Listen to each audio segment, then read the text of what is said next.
Welcome to episode 46 of Broad Street Hustle. Don't change your dial. I'm back.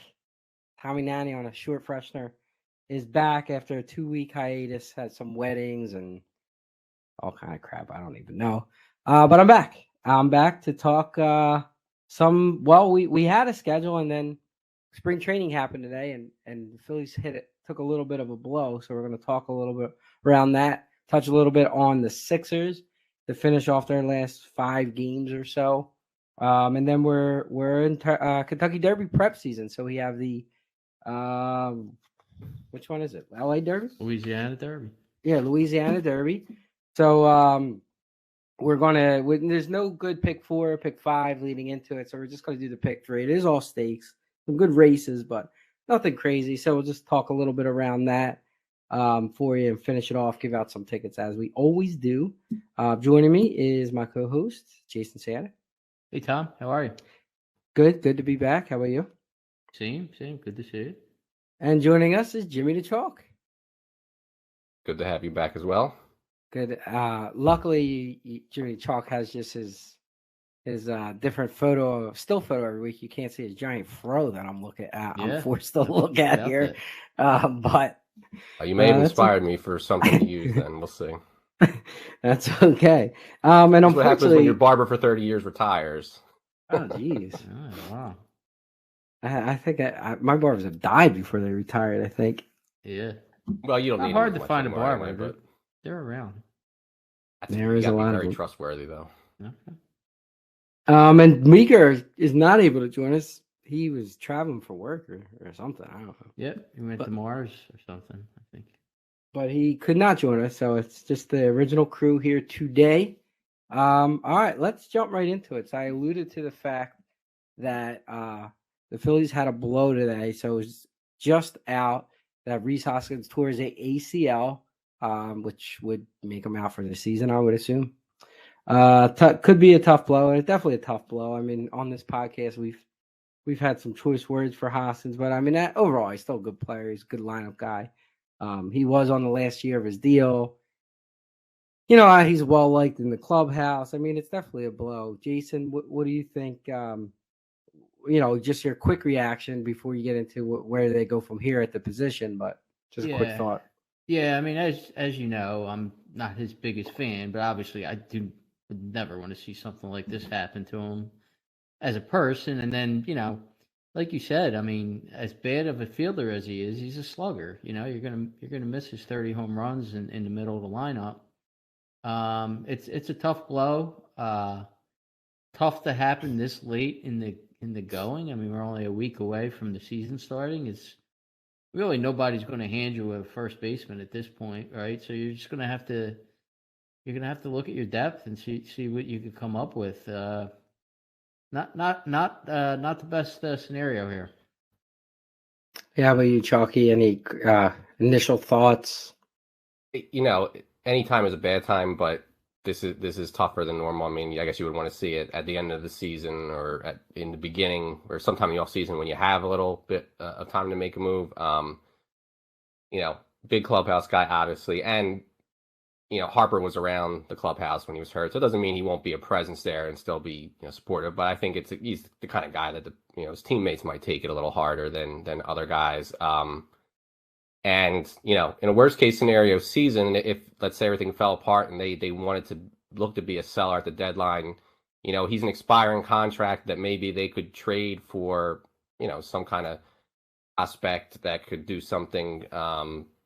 If they didn't think they were going to contend this year, if everything went to hell, and now you can't even have that as an option. So it's all around, but I guess it's Derek Hall's job to lose at the moment, but we'll see what they end up doing. Yeah, I mean, nothing really to add. It's more so just kind of stinks to see for him. He was on the last year of his deal. Now he's going to have to sign maybe a 1-year prove-it deal, after this. So he loved playing in Philadelphia. I wasn't a big fan as well, but I mean, of course, I did still like him, and he had some big hits, especially during that run. So just not great to see. I mean, like Chalky alluded to, I mean, it's Hall's job. You might see now a little more Real Mutu moving into first and Stubby catching. when Harper's back, if they're reluctant to put him in the field at first, maybe he can even play a little first. But I don't know what his ability is there.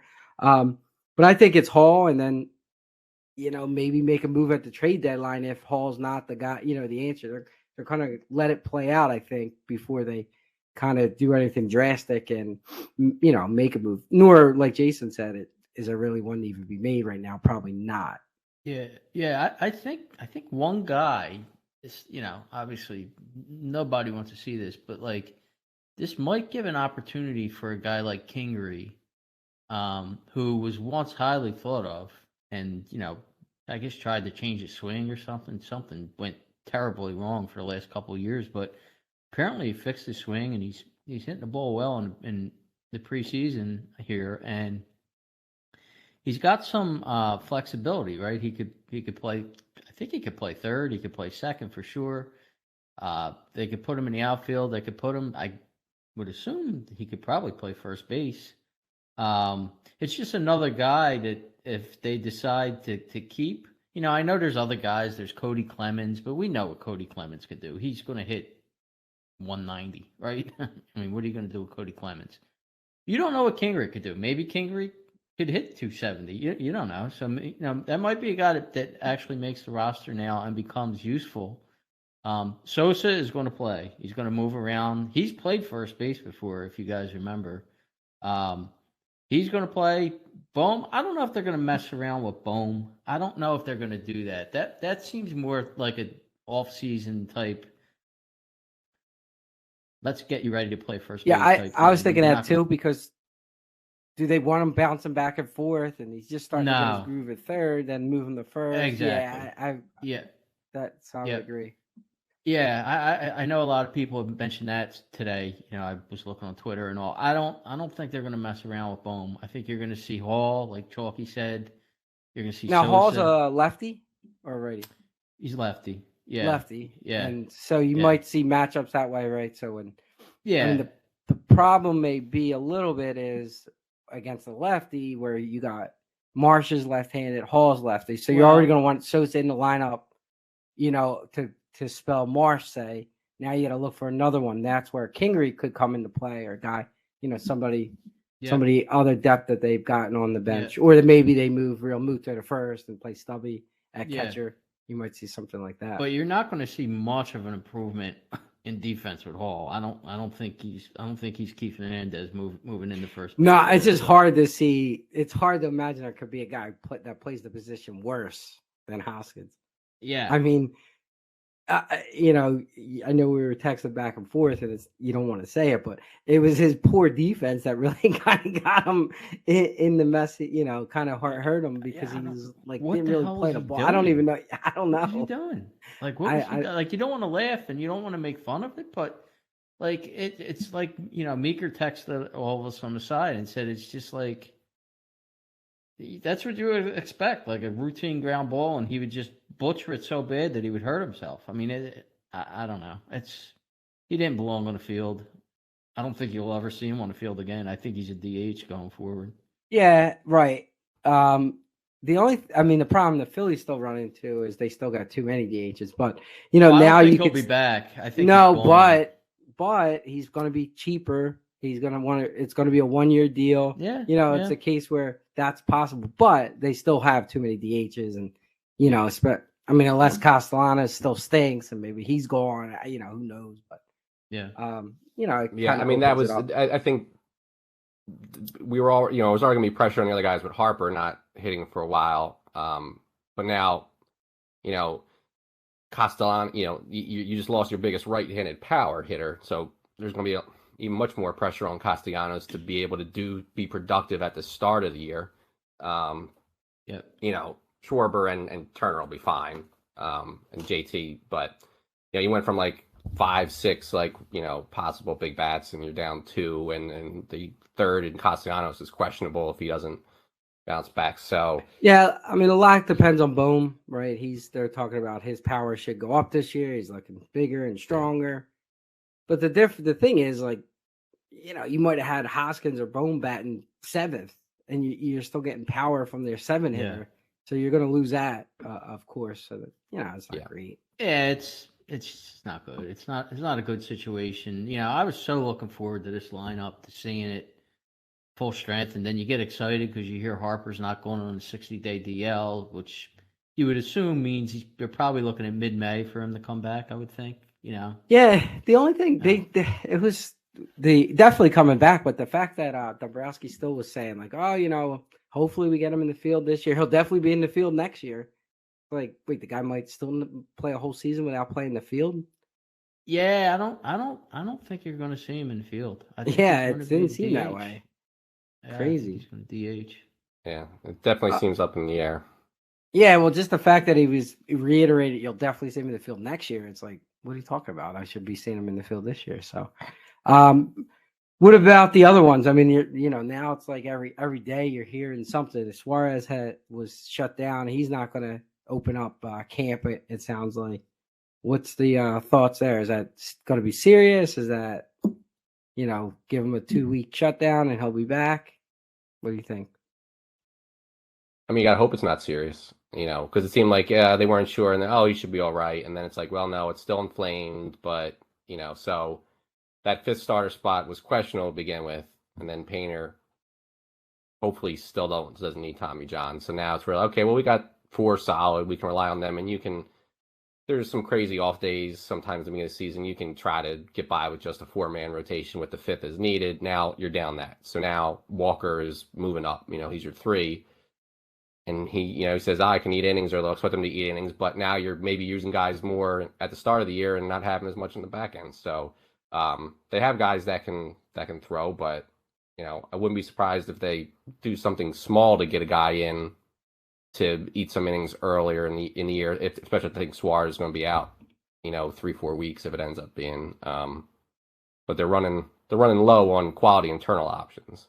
The problem is, like, who's going to hand you a pitcher now? Like, nobody's going to be willing to give you a guy that could fill in as a 4th starter now. Like, maybe in July, you could do that, but now you're going to have to sink or swim with. I saw, maybe Matt Strahm might get a start, or it's a bad timing. Like, I'm concerned with Suarez. I don't like what's going on here. I don't like hearing this. Well, he had that problem early too, right? When they first started the camp, didn't he have to sit down for a brief period because something? And now all of a sudden, there's a relapse. Back. Yeah, I don't like it. I don't like it at all. Obviously Hoskins is done, but this is another concerning injury to me. And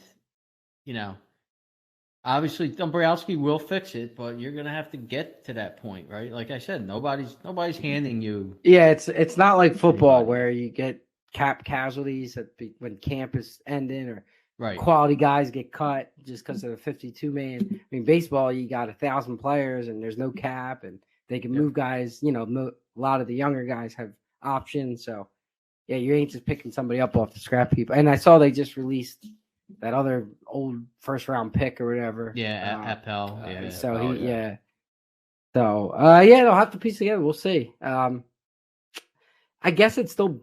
I mean, to just oppose your point, it's better to happen early when you're not going to have the bodies to fill, but you have time to make up if you start slow and different. Where you're not in a pennant race yet, when you're down the stretch and you're missing some of your key guys. But you got to hope these guys also come back, and you got to hope, your lineup, hits the ball and performs.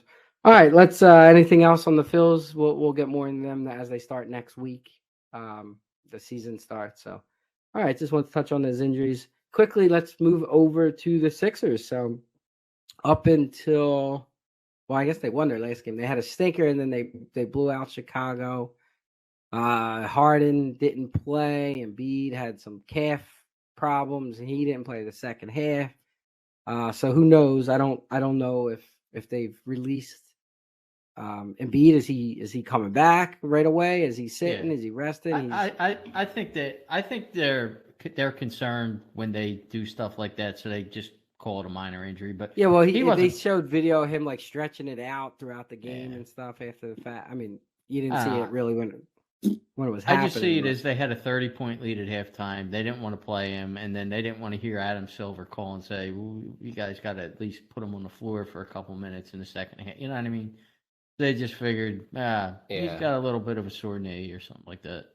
I mean, I do think it was weird that he didn't even come out of the locker room, which I think threw people off. Like, you come and sit on the bench and do whatever.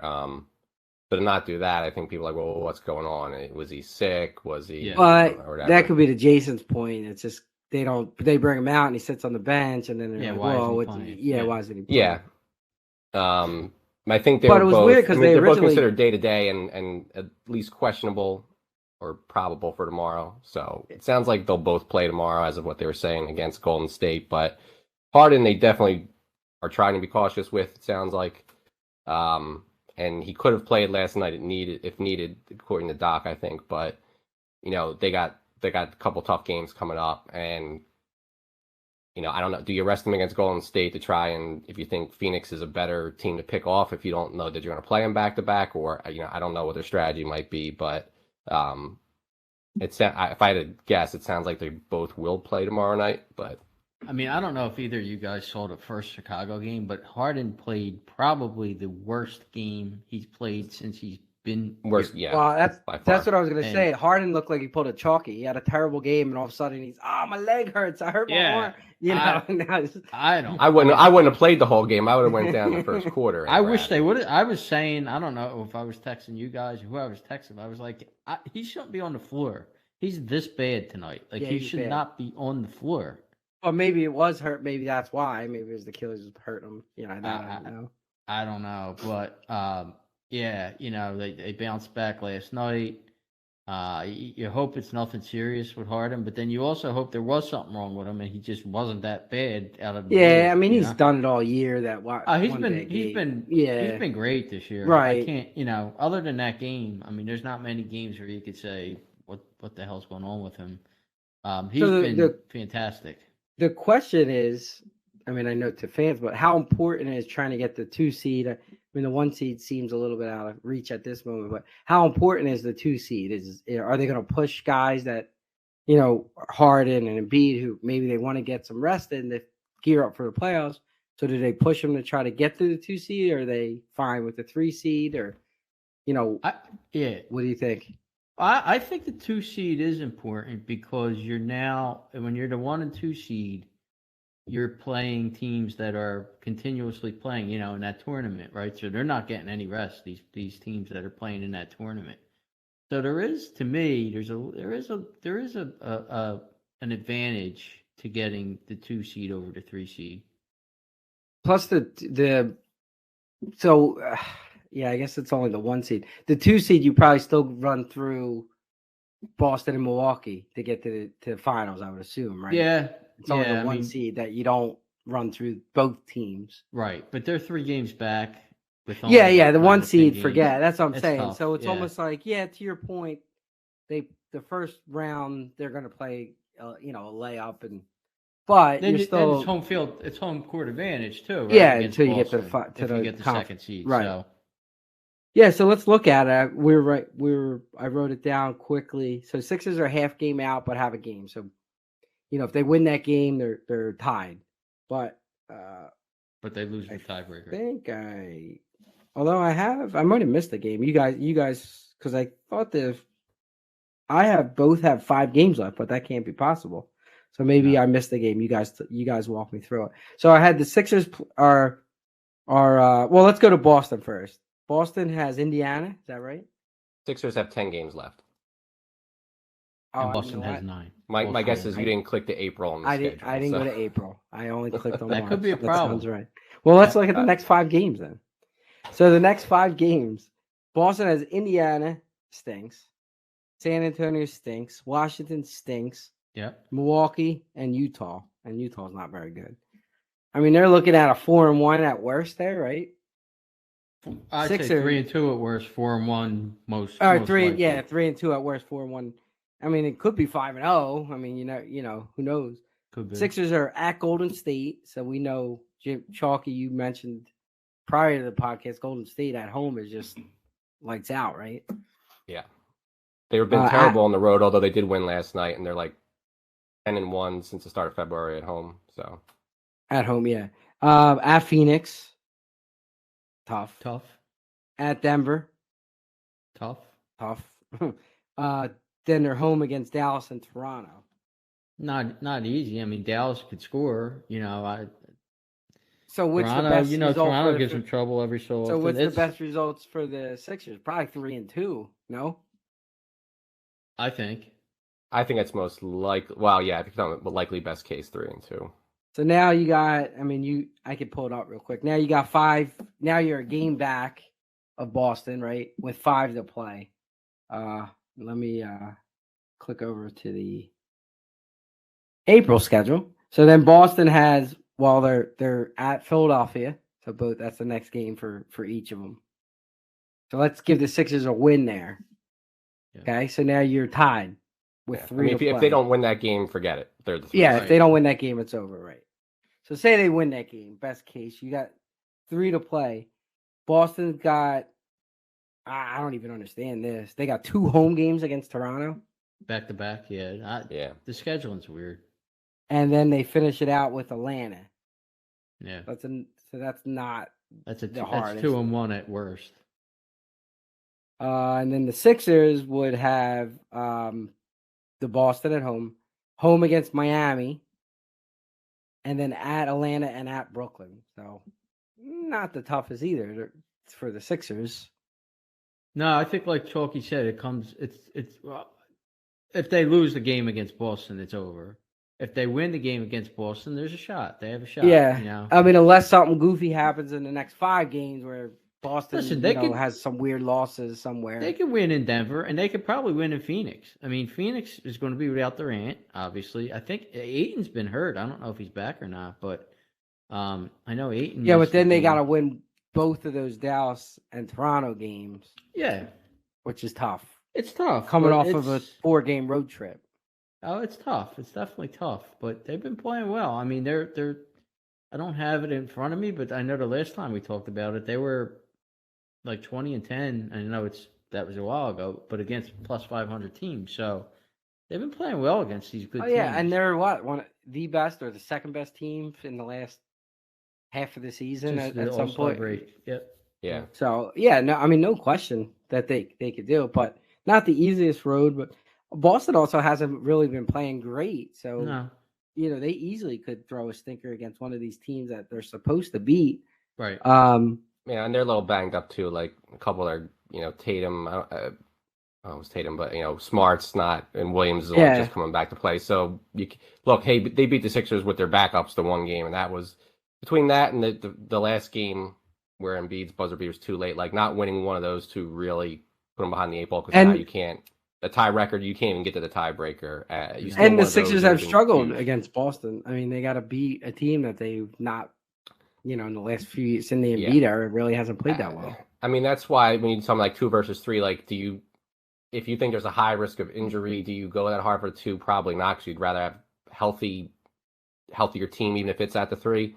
But I think if you want any shot of beating Boston, I really do think you need the home court, because you're going to need a couple things to go your way, and that's going to give you hopefully a little bit of an advantage. I still don't know. I mean, if they play well and Boston doesn't, they'll get to the 2 seed because they're close enough. If they both play about the same, I'm still going to give Boston an advantage, especially on a home court, getting into the playoffs. And then, at 3, you probably end up playing a little bit more difficult of a first round series. Like, I don't want to have to play the Heat in the first round, but you end up with the Heat instead of, Atlanta or Toronto or even Brooklyn if they're struggling.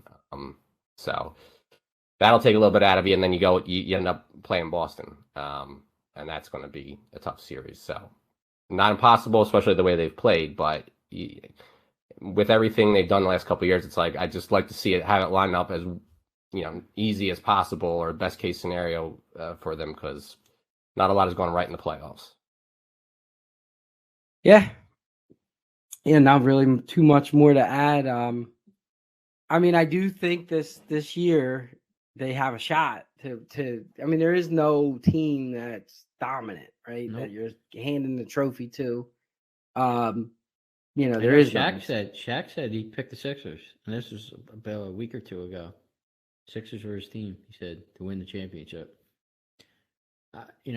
He's pretty good actually. He's not Barkley. I love Barkley. I like Shaq too, but don't get me wrong. But Shaq's pretty legit with his knowledge anyway of teams and predictions and stuff.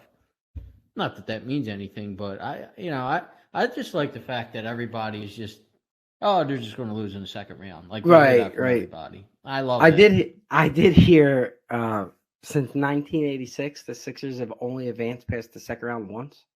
Yep. Wow, I didn't realize that. 2001. So the Iverson season, 2001. That's crazy, right? I heard that. That's almost 40 years. That's insane. It's insane. It's insane. Yeah, you know what? For whatever reason, I kept thinking that Toronto, that the double doink or whatever was the championship, but it was to get to it. Yeah. That was second round. Yeah, it's just. I mean, that is crazy when I heard that. And with the year they beat when Iguodala hit the foul shot, they lost the second round. Obviously they did. Yeah. I don't even remember that. It went 7 against Boston. It was a close series. Yeah, it went 7. But yeah, that's the closest. Unless you want to argue the Atlanta series, that's the closest they've gotten to the finals because both went. Of course we just talked about Toronto, but they've had a couple game 7s to get there. I guess Toronto was the closest because it was the final shot, but so I mean it was a little before your time. But 86 is when they traded. So I believe they lost in the first round. In 80, well no 86. Obviously they went to the conference finals or whatever. But then they traded Moses, and they traded the first round pick, which became Brad Daugherty, and then that was the beginning of the end for the Sixers. And then, they had Barkley. Let me tell you something. The 90 team was good. The 91 team was good. They ran into Jordan and the Bulls. It was Barkley. They had Barkley. They had Jaminski. They had Hersey Hawkins. They had Johnny Dawkins. Those teams were good. They were exciting, but they just ran into the Bulls every year. Yeah, that was just a bad era for anybody. I mean, they weren't beating the Bulls, and then they traded Barkley, and after that it was bleak until they drafted Iverson, and then it led up to that 2001. Yeah, I mean even the Iverson was only 1 year. Only 1 year. The year after they got Keith Van Horn, I think they tried to get him a second fiddle, just didn't work out, and then that 1 year it just. Everything worked out that year. It was just Iverson, and the only way that he could be successful is to have 4 role players around him. Yeah, they played defense and played rebounded. roles and let him do whatever he wanted. Yeah, and he just and then they ran into the Lakers. Aaron McKee career year, 6th man of the year. George Lynch career year. Tyrone, and then they traded for Mutombo, who was still defensive player of the year, but that's what it took to get past, and that was an exciting year because both rounds, the last 2 rounds, in the East went to Game 7, and Vince Carter missed a shot. The East wasn't really a powerhouse back then either. No, it was not. You had different. Well, I think the Nets went 2 years in a row the next 2 years, but there was once Jordan retired, the East was up for grabs, and it took I think only the Pistons were the only team from the East to win in a couple years. Yeah, the Bucks was the Eastern Conference Finals. Finals. It was like Glenn, what was it, Big Dog, and I mean, come on, Ray Allen, Big Dog, Ray Allen, and they had a third guy, somebody else, Sam Cassell. So you weren't running into but yeah, so only once since 19. Wait, I heard that this morning. I was like, Jesus, man, that really put. So you could understand why people are. I mean, obviously. What happened in 1987 doesn't dictate anything today, but I mean the fact that they haven't gone past the second round, the fact that Embiid hasn't gotten past the second round, Harden, I guess he was in a conference finals once, but I mean he's not he really ran in the Golden State. Everybody kills Harden for his playoff performances, but he was running in the Golden State. But that particular game, weren't they like over 27 from 3? Game 7 was terrible. I didn't like the team, but Chris Paul doesn't get hurt in Game 5. might beat the Warriors that year. They were up 3-2. Chris Paul got hurt at the very end of the game and then missed the last two, and then they shot terribly. And they still, I think it was Game 7 was still close, but they shot terribly, Houston, in that Game 7. But he's had playoff performances where he didn't show up. I mean, last year there was he won one of the games. I was in San Antonio on a work trip, and we actually went to a playoff game, and Kawhi got hurt in the game, and like second half, like Harden just couldn't make a shot. He got blocked at the end of the game by 46-year-old Manu Ginobili to blow like a 20-point lead, and then they lost the series. So he's got a reputation for a reason. I mean, there was last year, like I said, there was a game he won in the playoffs, right? I mean, he single-handedly was the best player on the court. Yeah, but then like Game 4 or whatever. Yeah, but then there's a couple that, I mean, he was terrible in. So yeah, I just look at last year as like he was, and part of this is on him, but he wasn't in shape, and he was still kind of trying to mesh.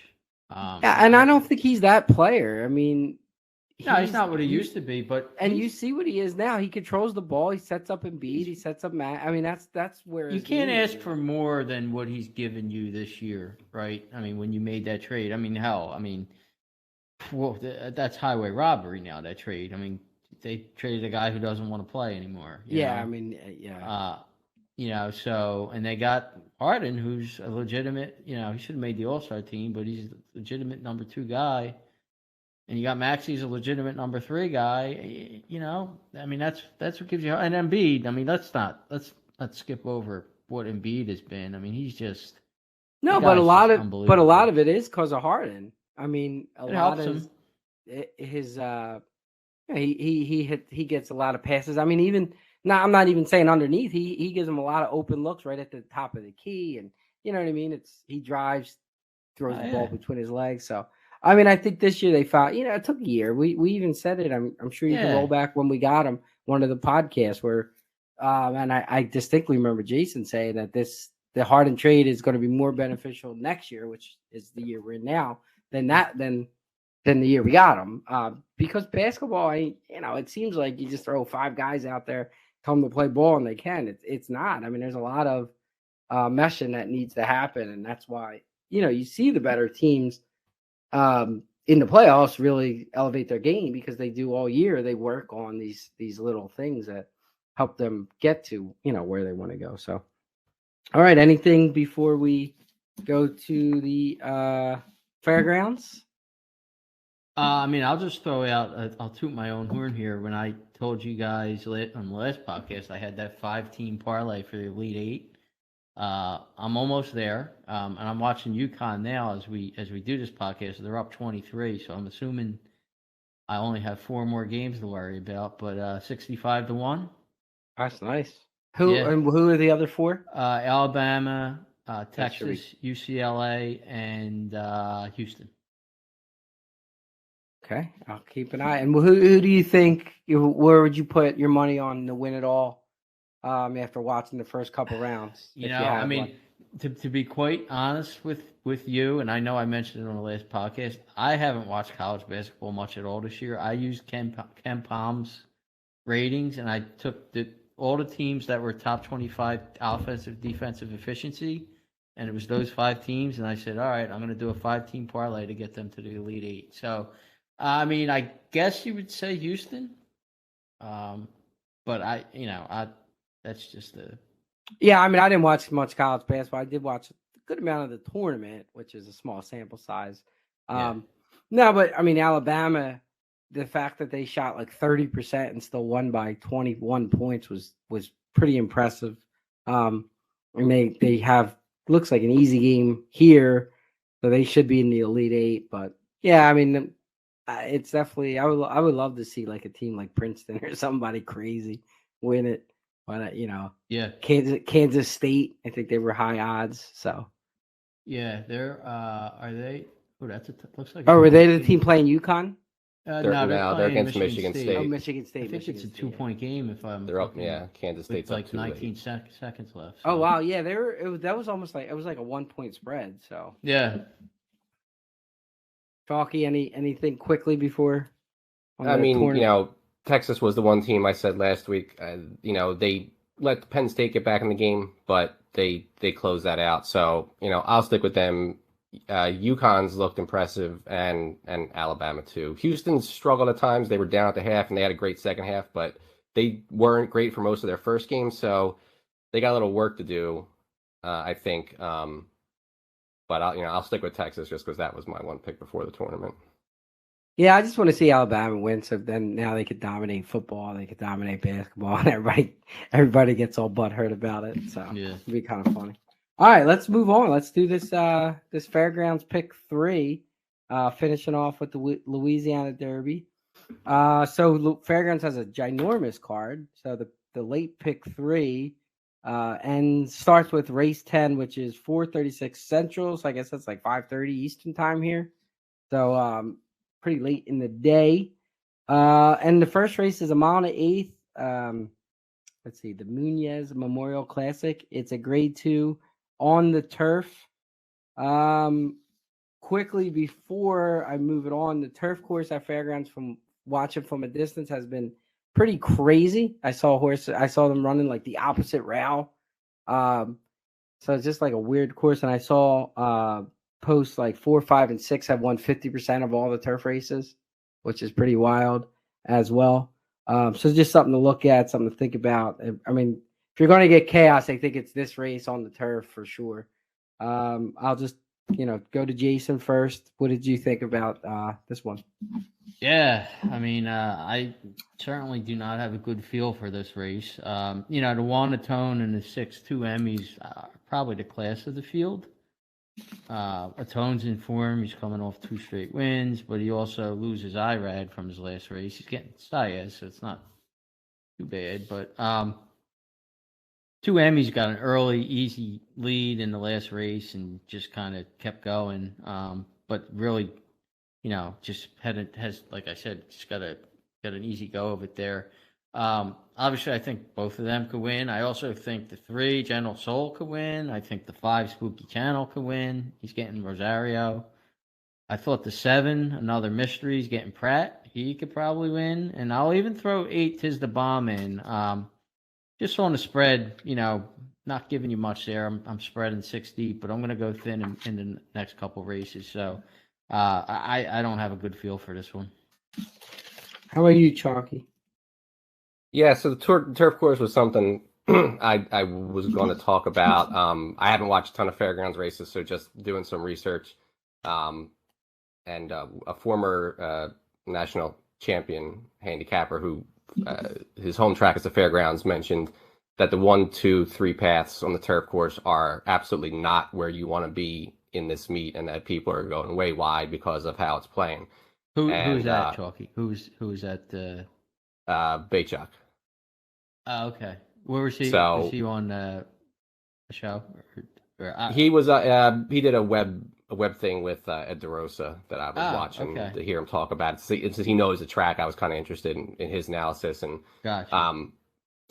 But they are moving the rails in on Saturday. So the 1, 2, 3 paths are now going to be the 4, 5, 6 paths pretty much for this race. And he was not confident that the new 1, 2, or 3 is going to play any better than the other ones than the old one has. So just something to think about. Even before that, I wasn't going to be on Atone this time. We all had him last time. He went off a lot lower than we thought, and he won the race in a way that I don't think any of us thought he would, but, he did get his grade 1. But I wasn't going to try to use him here, so I thought the pick 3 obviously could be fairly chalky in the next 2 races. I do have, so for some of the horses that are closer to those paths, if they ran well at this meet at Fairgrounds, I gave them a little bit extra credit, kind of how that Churchill turf course played last year. So 3, General Soul, won the Colonel Bradley and finished second in the Fairgrounds grade 3 last time out. I had 5, Spooky Channel as well. 6, 2 Emmys. Now, he's a horse that could be out on the lead, so he's going to want to get to the rail on the inside, but he won that grade 3 last time going wire to wire, so he's proven whatever is up at the track, he can kind of... Yeah, but if you watch he finished even the comment, he finished that 8 path on the 8 path on the lead in that last race. Yeah.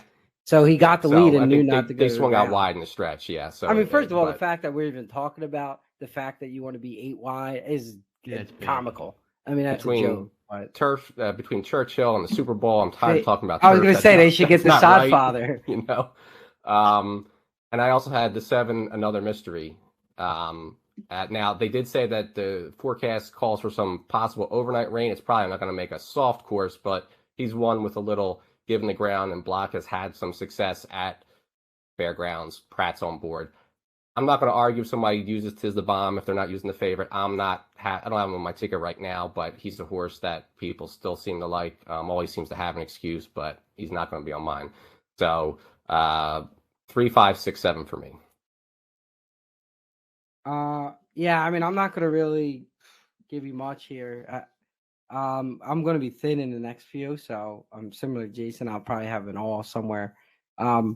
I mean, just if I was giving out horses of 3, 4, 5, 6, 7, and I mean, so I have half the field. I was against the tone. That was kind of one of the plays. So, maybe you can make some money there. I was trying to look for some, kind of stay to the local jocks as well. So maybe give a little bit of push towards the 3, 4, and I guess that would be the 6.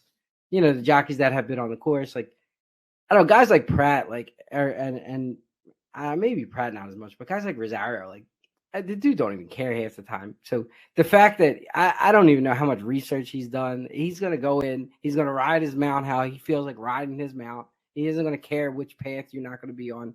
It's not like he's probably riding races all day.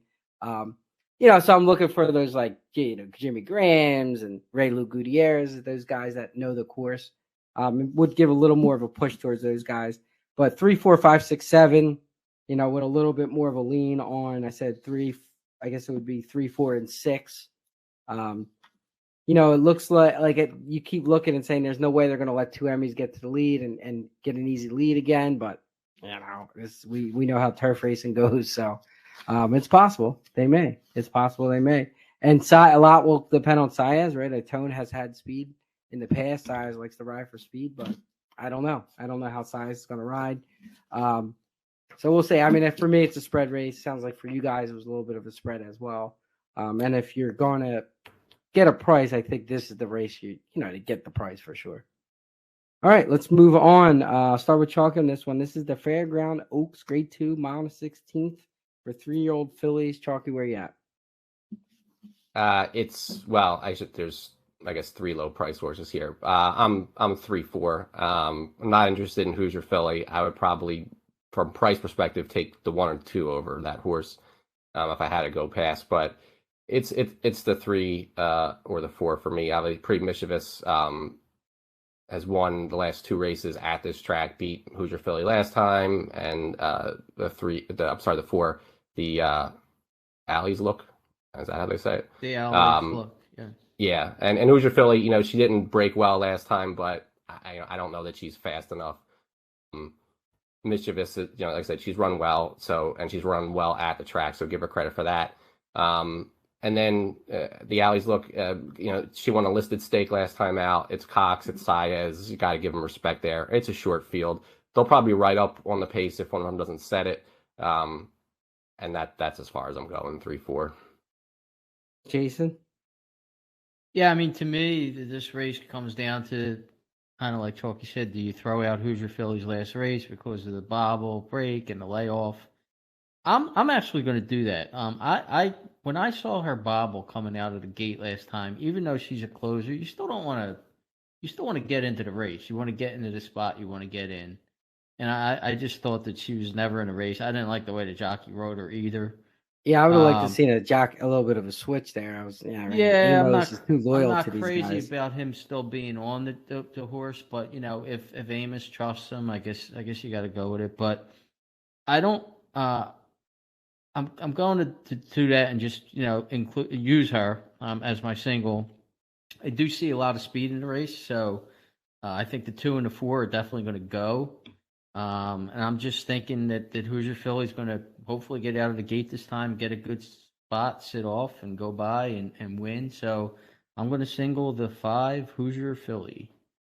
All right, yeah, if you watch that race too, it's not only did she bobble, and it looked like every horse in that field teamed up against her. Yeah, They put her into the rail, then they boxed her in, and then it was like to me that's a throwout. There was an argument she wasn't even the races she won. She was never really too fast. I think they compared her to a Baffert horse years ago, who was like 5 for 5, but her numbers were kind of stinky, and she ran in, I guess, the Breeders' Cup and was terrible. But I know Amos has said this is the best horses he's ever trained, and I mean he's had glowing. So I feel like he knows what he's talking about. So I want a single here. I just can't throw Cox and Saez out. I mean, they're this year they're 11 for 22. When they team up, they're 4 of 7 or 5 of 7 or whatever it is. 5 of 7, right? No, 4 of 7 at Fairgrounds this year. They won I guess it was the big race the last time they had it. One thing I found interesting is the horse, she comes back as a 3-year-old, runs a big top, right, buyer wise, explodes through her number, January 21st. And now it's like Cox gives the horse 2 months off, so he knows what he's doing. He doesn't want to bring it right back after running her biggest number. Waits until the Oaks race to put her into graded company. So I think the layoff is going to benefit her. She's going to be fresh. So I'm gonna lean more to the 4, but I will have the 5, who's your Philly, as a backup in case she really is that special, like Amos has said. I'm actually against the 3 altogether. I thought the setup for the 3 was perfect. I think that 4 or 5 record is going to make her an underlay. Gaff Leone doesn't travel for this race, which is a little bit. Is there big races? Maybe he's at Turfway? He might be at Turfway. But regardless, he doesn't come here for a horse he's got 3 wins on and a grade 2 win. So give me the 4, a little bit of the 5. All right, let's finish up here, which is the big race. And I'm going to take a shot here. I'm not going to spread. I'm going to go with a horse that I actually have followed a little bit. Thought maybe is a real big time horse, and that's the 6, King's Barnes, at 6-1. So the fact that he obviously won the first race, obviously comes back to moves the horse to Tampa, runs a big number at Tampa, runs the competition. So it's like, well, why didn't that horse stay at Tampa and run in the Tampa Bay Derby? Well, Pletcher had Tapit Trice, right? Who's one of his other big horses who he had plans to run the Tampa Bay Derby. So to me, he was just kind of keeping them apart. He did run another horse in the Tampa Bay Derby who didn't run well, and Tapit Trice. So if he thought this horse was just one of his other horses and runs him at Tampa, and Tapit Trice is the horse that he thinks is going to win, well, this horse doesn't pick up the Derby points that he needs, doesn't get into the field. So what does he do? He waits for the Louisiana Derby, ships him to Fairgrounds, gets Pratt, and now he's looking for those Derby points. So I think he feels that this is one of his Derby horses as well, just like Tapit Trice or Forte, who the reason Tapit Trice went to Tampa is to split up Forte and Tapit Trice. So he's splitting these horses up, and I just feel like this is one he feels that is a big time horse. And now Instant Coffee's going to get play with Saez for the same reasons I said with the horse the race prior. Outside of that, this track sometimes will have a weird result, but for me, it's the 6 all the way. I'm going to just single and ride it. Jason?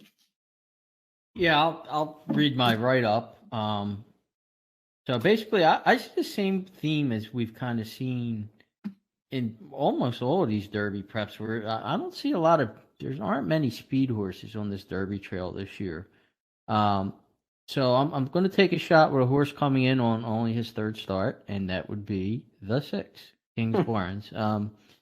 He's getting Pratt. He should be close and sit right off. The other horse, I am going to throw in another horse. The other horse I'm taking a shot with, and that other horse is the 11, Jace's Road. Good name. But he's getting Giroux back, and He actually could be lone speed. So, if they let this horse get away and get an easy lead, he might just keep going. And if you look, he's only run 2 bad races, and they were both on slop. So I think there's a lot of value on the 11.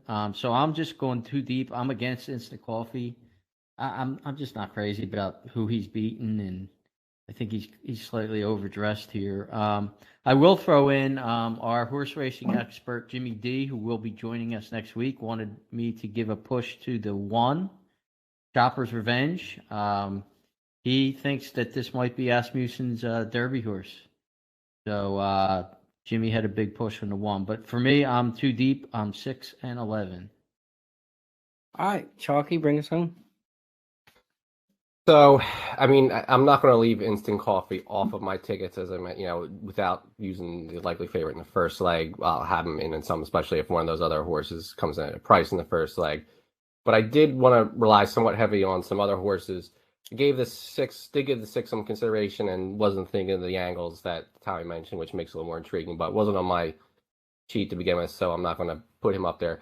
But I had 3 other horses that had trouble in their last race of some sort. I'll jump right to the 11, Jace's Road, for the reasons that Jason just said. Slop. I watched those 2 bad outings, and the one at Churchill in October, like coming on the turn, like the jock just knew he didn't have anything. He stopped riding him. So it was a 22 buyer. He's 36 lengths back. He didn't even try and stretch because he knew something. He didn't have anything in the tank. And then the Southwest, Arabian Night won that by almost 6 lengths, and he was possibly considered the best horse until he went off the Derby trail recently. So, take that horse out on the sloppy track. I'm not going to, and it's Cox, and, so you want to give him some consideration, especially at this track, and could be the lone speed, and maybe he goes wire to wire. So definitely wanted to use him. The other ones I had 4, Sun Thunder, finished second in the Risen Star at this track last time out. Watch that replay. He didn't break terribly well. The jock kind of moved him up as they got to the backstretch, and then moved him again. And actually, he got the lead in the stretch, but didn't have enough left to hold it. And one of the Cox horses, Angel Empire, who's not running back in this one, ended up winning. But the horse ended up running second and made like 2 moves in the race. So a little bit better of a break and not having to get used earlier. Maybe he gets it done. And then I like an Asmussen, but not the one that Jimmy likes. I was going to use the 5 Disarm a little bit. Had one of the more impressive maiden breaking races at Saratoga last season. First try around 1 turn. Doesn't break well. And actually, he was loaded last into the gate watching replay. But I don't know if he got backed out because he wasn't the farthest out horse. He was the 4 out of like 8. So I'm not sure why he ended up going in last, but so that could have been part of it. And 2 Eagle River, who won that race, got an easy lead, never really had to be asked, and he probably wasn't catching them that day. But I think he's got room to improve. The breeding is certainly there. Gun Runner with a Tappet mare. I'll use 4, 5, and 11 with a little bit of the 2. But that's what I'm looking to hopefully get a price like you guys, just different horses. Yeah, and I actually think the 6 is going to be on or right off the lead. I mean, both races. I think he's going to sit off the 11. I think he'll be close. Yeah. I think the 6 is faster. I mean, both of the races were coded red. He ran 22 quarters in a mile and 40. So he's got speed.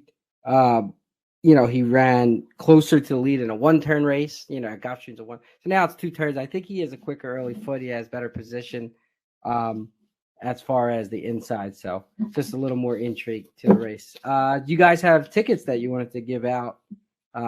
Pick 3 tickets.